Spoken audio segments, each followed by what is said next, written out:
Hello everyone, it's me again, ang inyong Loves Vlog. For today's video, baninapod ko ninyo sa ako ang Monday ganap. Pag mata na ko sa buntag, kay diretso na po dahil ko naligo. Then pag uli na ako, kay gisugo ko sa akong partner nga mag-prepare na po dahil ko og pagkaon ni Teron.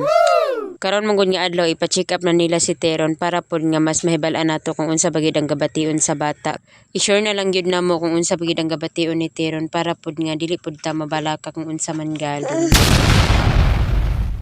So pagkahuman kay wala pa man nakaluto ako ang partner kay nagluto palagi siya. Ako na lang pong gipakaon si Teron para pod nga dali ra siya mahuman.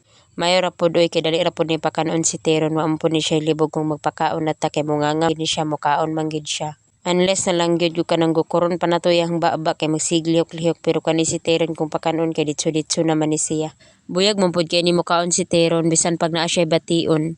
Kanang pagkaon gid niya dili gina niya kalimtan oy magsigi gid na siya kaon. Wala pud siya pili nga bata din kusog pud siya mokaon og biskwit kung kana ipakaon na mo siya nga mag-snack siya. Mayo na lang gyud kay dili kayo siya hasol. And then pagkahuman din akong pakaon sa iya kay ako na po din ang nagkaon sa akong pamahaw kay may eskwela na po din ko pagkahuman. So gilungagan day ko sa akong partner og itlog nga isa dayon laki mi din ako ang sudan. Ingan ako kapalangga sa akong San Pedro. What? Wow! Actually late na kay ko ani pero wala na pud ko nagdali-dali kay di na ko moapil og flag ceremony. Maura man gihapon ko nilarga ko nga mga alas 5:40 or mga alas 5:50 kay di na makukapa sa flag ceremony namo unya didto na pud ko magstay sa entrance. Mo to pagkaumandan kay gihatod na pud ko sa Juan San Pedro kay magteleport na pud mi padulong sa eskwelahan. Mas makasave man gyud mi kung ihatod ra ko niya kay itubil ra man ako ang ipliti. Nya 40 pag akong pliti kada adlaw. And then, isulti na ko sa inyo kung unsa ang result sa pagpa-check up ganina sa kuwang partner kang Teron.